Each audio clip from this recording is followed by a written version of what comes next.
ናታን ጋሽ ደረጀ ከገባበት ጉድጓድ እንግዲህ በጉድ አውጥቶታል ማለት ነው። በማን ጉድ? በማርታን ጉድ። እውነት ለመናገር እውነታው ቢወጣ ይሻል ነበር፣ ግን ባላሰበበት ጊዜ ስለሆነ እንደዚሁም ደግሞ ራሱም ጉስቁልቁል ባለበት ሰዓት ስለሆነ ነው እንጂ ጋሽ ደረጀው በዚህ አጋጣሚ እውነትን ወጥቶለት በዛው ቢገላገል ይሻል ነበረ። ምናልባት ናታን ጋሽ ደረጀ ያለበትን ጭንቀት ተረዶ ይሆናል እንደዚህ ያደረገው ምርመራውን ውጤት ያከሸፈው አክሽፎ ሳይሆን ያው አቀያይረው ማለት ነው። እንደዚህ አይነት ነገር እውነት ለመናገር ድራማው እንዳለ ሆኖ ከዚህ በፊት ሚዲያ ላይ የሆነ የተነሳ ነገር ነበረና እኔ ሚዲያ ላይ ዞር ዞር ማለት እወዳለሁኝና እንደዚህ አይነት ዲኤንኤን ምርመራ ተቀያይሯል፣ ሌላ ቦታ ወስጄ ላስመርምር ያለች ሴት ነበረች እና ለካ እንደዚህ አይነት ነገር አለ። እናንተ ድራማው ብቻ ሳይሆን ፎከስ ማድረግ አለባችሁ። ትምህርቱ ነው። ምን እንማራለን? ከዚህ በፊት አያችሁት ነገር እውነት ለመናገር ቀጥታ ነው የሚያስተምሩት፣ በድራማ መልክ ቢሆንም ማለት ነው። አንዳንዴ በብርም ሆነ በተዘዋዋሪ ሆን ብለውም ያው እንደዚህ የሚቀያይሩ እንትን ስላሉ ለምን እንደሆነ ባላቅም፣ ግን ጥሩ አይደለም። አዎ ጥሩ አይደለም። በቃ እውነት ይዘገያል እንጂ መቼም አይጠፋም ማለት ነው። እና ወይም ደግሞ እነዛ እውነት እያለ በቃ ውሸቱ ገኖ አይሄድም። የጊዜው ሊሄድ ይችላል። ከጊዜ በኋላ ግን ያው ይወጣል ማለት ነው። ምን ይባል አባባል አለ፣ እውነት ትመነመናለች እንጂ አትበጠስም ይባላል። እውነት ነው። የሆነ ጊዜ እውነቱ መውጣቱ ስለማይቀር ናታን ያው ጋሽ ደረጀ እንዳዳነው ያው አይተናል። እሱም ተናግሯል። ጊዜያው ሊሆን ይችላል እንጂ ጊዜው አይሆንም መፍትሄ እስከሚመጣ ድረስ ብሏል። መፍትሄው አንድና አንድ ብቻ እውነቱ ተናግራችሁ ከዛ ነገር ማውጣት ነው ማለት ነው። ሰላም አለይኩም ወራህመቱላሂ ወበረካቱ። ሰላም ጤና ይስጥልኝ። ውድና ተከበራችሁ ቻናል ቤተሰቦች እንዴት ናችሁ? ሰላም ናችሁ? በያላችሁበት ሰላማችሁ ይብዛ። የዚህ ቻናል አዲስ ናችሁ ሰብስክራይብ፣ ሼር፣ ላይክ እያደረጋችሁ አብራችሁን ቆዩ ማለት ነው። እንግዲህ መግቢያ ላይ እንዳልኩትም ናታን ያባቱን ወይም ደግሞ ጋሽ ደረጀን እንትን አስወግዷል። ደስ ይላል። ነገር ግን እውነት ቢወጣ የተሻለ ነበረ። ሌላ ደግሞ እዚህ ላይ ሄቪ ላይ ያየሁት ነገር ምን መሰላችሁ? ሰዎች ሁሌ በቃ እንደሷ ተንኮለኛ እየሆኑ ሰው ላይ ተንኮል እየፈጸሙ ያን ተንኮላቸውን ወይም ደግሞ ድርጊታቸው እየተነገራቸው እያወቁ አንዳንድ ሰው ሳያቅ እንዴት ነው መጀመሪያ አላወቀችም ነበር አላወቀም ነበር እንደዛ ይባላል። እሺ እንውሰደው አላወቀም ነበር የሚባለው ማለት ነው። ግን ካወቀ በኋላስ የሚያደርገውን ነገር ምንድን ነው?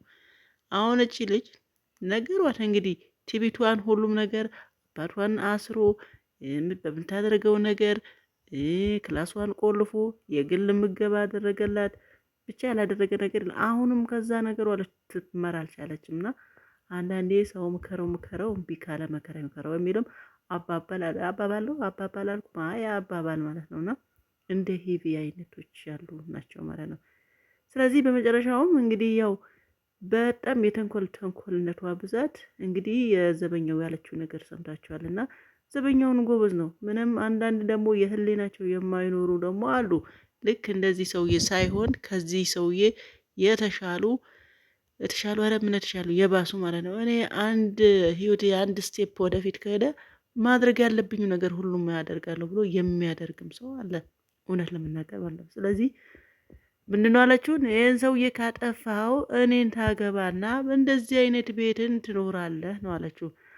ሆነ አንዳንድ ሰው ሆነ በችግሩ የምትገምቱት ሰው አለና በልብሱ ወይም ደግሞ እናንተ ቤት ተቀጥሮ ሲሰራ በቃ ምንም ህሊና የሌለው ሰው የምታደርጉት አላችሁ እና ግምታችሁ በዚህ ልክ ነው።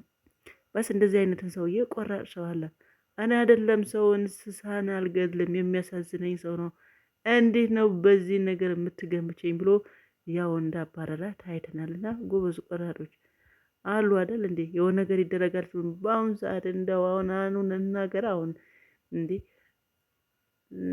ሰው በብሔረሰብ ራሱ እንትን የሚለው እኮ አንዳንዱ ፊት ለፊት ሳይሆን በጠላት ነው የሚያስጠቃ ሲና ምንም ሲል ማለት ነውና ከጀርባ ሆኖ ነው የሚያስጠቃ።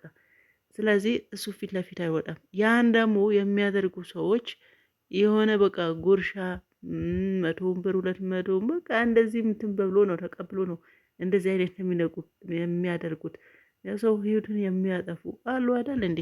በደንብ ነው ያሉ። ስለዚህ እነዚህ ሰዎች ህሊና ቢስ ናቸው ማለት ነው። ይሄን ሰውዬ ደግሞ ይሄን አይተን ደግሞ እነሱን ባየነበት ሁሉንም ነገር ይሄን ፓርቱ ጥሩ ነውና በዚህም ነገር ወሰዱት።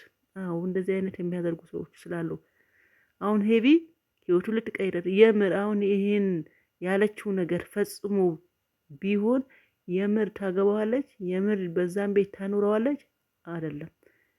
እሷን የፈለገችው ነገር ብቻ ማድረግ ነው እንጂ በጣም ተንኮለኛ እንደሷ ቲቪተኛ ሰው የለምና አሉ እንደሷ ተመሳሳይ ሰዎች ተንኮላቸው ቲቪታቸውን በጣም የሆነ እስኮሮውን ሰዎች አሉና በእንደዚህ አይነት ሰውን በችግሩን አትገምቱት። ብለህ ለመናገር በልብሱም በመልኩም በቃ በጣም ቁሽሽ ስላለ ብቻ ይህ በክብሩ የሚደራደር ሰው አይኖርም። ሁሉም በሆነ አንዳንድ በቃ ግን አንዳንዱ ወዶ ሳይሆን የሆነ በገባበት ችግር ባለበት ችግርን ለመውጣት አስቦ የተባለው ነገር የሚፈጽም ሰው ሊኖር ይችላል። ግን እንደዚህ አይነት ሰው ደግሞ ይሄ ደግሞ ቸግረውም አይመስልም። ምን ሆኖ ቸግረው የሚልም አይጠፋም። ያው ጋቢው አይታችኋል፣ ልብሱን አይታችኋል። ግን ምንም ቢሆን ያው ተቀጥሮ ነው የሚሰራውና ከዚህ በፊት አስታውሳላችሁ እንደዚህ አዲስ አበባ ላይ የሆነ ግቢ ተቀጥሮ ወይም ደግሞ እንደዚህ በዘበኝነት የሚሰራ ከውጭ ከሚመጡት ምንድነው ተማክሮ ሰዎች በሌሉበት፣ ምክንያቱም እነሱ እሱን አማና ብለው ቤት ግቢ አስጠብቀውት ወጡ። ሲወጡ ምንድን ነው ያደረገው? ከሌሎቹ ተመሳጥሮ ቤቱ ብዝብዝ አድርጎ ነው ያጠፋው። አዲስ አበባ ፖሊስ ኮሚሽን የምትከታተል እኔ በደምብ ነው የምከታተለው እሱን እንትን ማለት ነው። በዛ እየተፈለገ ነበር። ይገኝ አይገኝ የሚታወቅ ነገር የለም። እና እንደዛ አይነቶችም አሉ። በቃ የህሊናቸው በቃ ይሄ ህሊና ሌላቸው ማለት ነውና እንደዛ የሚያደርጉም ስላሉ ሁሉም ባይሆንም ግን አንዳንድ መጥፎቹ እንደዚህ በሚሰሩትን የሁሉም ሰራተኛ ስም ይጠፋል፣ የሁሉም ዘበኛ ስም ይጠፋል። አንዱ ሁለቱ ሶስቱም በሰሩበት ማለት ነው። ስለዚህ ዘበኛውን ለመናገር አድንቄሃለሁ። እኔ አይደለም ሰው ላጠፋ ይቅርና እኔ ከብቶች ራሱ ያሳዝኑኛል። የከብት ነፍስ ሲጠፋ በጎች ያሳዝኑኛል ብሎ ልክ ልኳ ነው። እኔ ደግሞ አሳቀኝ እንደሆነ እንዴ ካላደረክ ብላ መንቀር ስለ ስትሄድ እንዴት ነው የሚያደርጋት ሲል ውሃ ደግሞ እንደዚህ ነው የሚያደርጋት ብላ ከነ እስተልስ ተሰዩ እውነት በሳቅ ነው ሞትኩኝና እሱም በድላው ሲያድናብራት አወጣ ነው ጠፋችው። በመጨረሻው ያው ታግሳችሁ ሲያቅዳችሁ እንግዲህ ያው ጋሽ ደረጀ ይሁን ፖሊሱ ከየት እንደመጡ መጀመሪያም ስላመለከቱ ይሆነኛ አላቅም። ቤቱም በፖሊስ በሰዎችም ተከቦ አይተናል ማለት ነው። ምላችሁ ፈልጌ ነው። ያም እንደዛ ሆነ ግን ልትማር አልፈለገች። ከዳጣ ያለው ነገር ታውቃላችሁና ያው እናታና እንዳጣን ለመለያት ነበረ። ነገር ግን በመጨረሻም ያው ሄዶ እንዳልኳችሁ ነው። ህግም ይሁን ምን በቃ የጊዜው ነው እንጂ የሰራችሁት ነገር ሁሉም ትጠየቁበታላችሁና ትክክለኛ ነገር ነው የተደረገ። በፖሊስ ተይዛ እንግዲህ ከቤት እንደወጣች ግን ልጅቷ በጣም አስመሳይ ስለሆነች ምንድነው አለች፣ ፖሊሶች ከመምጣታቸው በፊት የአንድ ልጅ ለማስወገድ ወይም ደግሞ ለማስገደል ዘበኛውን እምቢ ሲላት እናቷ ምንም ስትላት እሺ ስለምትላት እንደዚህ ላደርገኝ ነው እንደዚህ ሊያጠፋኝ ነው ብላ እሷን እያስተባበለች ሴትዮዋ ደግሞ ገባት ናት። እንግዲህ ጥፋቷም ስለምታውቅ እንግዲህ ይሄ በራስሽ ነው ይሁን እሱ እንዳይመጣ ዘበኛ ተቀጥሯል አለች። ከዘበኛው እኮ እንደተነጋገረች አታውቅም። ስለዚህ መጨረሻም የትም አታመልጭምና በጣም ያሳቀኝ ወደ ፎቅ መውጣቷ ነው።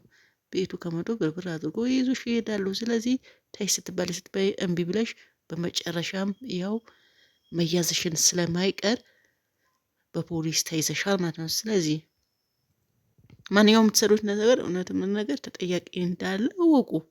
አሁን የድራማ ምናምን ሊሆን ይችላል፣ እንደዛ እንታስብ ሊሆን ነው ድራማ ነው። ነገር ግን በቃ እውነተኛው ነገር እንደዛ አይነት ሰዎች ስላሉ እንደዚህ አይነት ቲቪተኞቹ ተንኮለኞቹ ሳይነቃባቸው ብዙ ቲቪት ይሰራሉ ማለት ነው። የተነቃባቸው ቀን ደግሞ ይኸው ከውጭ ሳይሆን ከቤት ነው የሚጀምረው። ይኸው ከአባቷ ነው የጀመረችው። አባቷ ነው የጀመራት። የህግ የሚያቀርባት እሱ ነው። ስለዚህ እንደዚህ ተንኮለኛ ሰዎች ያው ጊዜያችሁ ጠብቃችሁ መያዛችሁ አይቀርምና ጥፋት ካለባችሁ በቃ ተው ከተባላችሁ መተው። ተንኮል የትም አያደርስም። የትም እንዳው እዛው ተንኮል የምትሰሩበት ሰውዬ ፊት ለፊት ነው የሚያዋርዳችሁ። አዎ እንደዛ ነው። ሌላ ምን መተለየ ነገር የለምና ቲቪት ማንም አልጠቀመም። ቲቪታችሁ ተውና ባይሆን አዎ መልካም ሁኑ። መልካም መሆን ራሱ ባትችሉ የሰዎችን መጥፎ እንዲሆኑ ምክንያት አትሆኑ። የሰዎችን እንዲጠፉ ምክንያት አትሆኑ። መልካም አትሆኑ። ከፈለጋችሁ ግን የዛን ሰው እንዲጠፉ ምክንያት ሰበብ አትሆኑ ነው የምለው። አዎ አትሆኑ። መልካምነታችሁ ትታችሁ አዎ ባይሆን በዚህ ብትተባበሩ ቲቪታችሁ እንዳለም ሆኖ ማለት ነው። አዎ ስለዚህ ኤቪ ሰምተሻል፣ ይሄ ሁሉም ያንቺ ነው። በተረፈ ይህን ቪዲዮ ላይክ ሼር አድርጉ። ያው ሰሞኑን እየጠፋንም እየመጣንም ነው። አንዳንድ በቴክኒክ እንደ ደረጃ አይነት ቴክኒክ ስለገጠመን ነው። ሲመቸን እንመጣለን፣ ሳይመቸን ያው አንመጣ ማለት ነው። ሰላማችሁ ይብዛ። ባይ ባይ።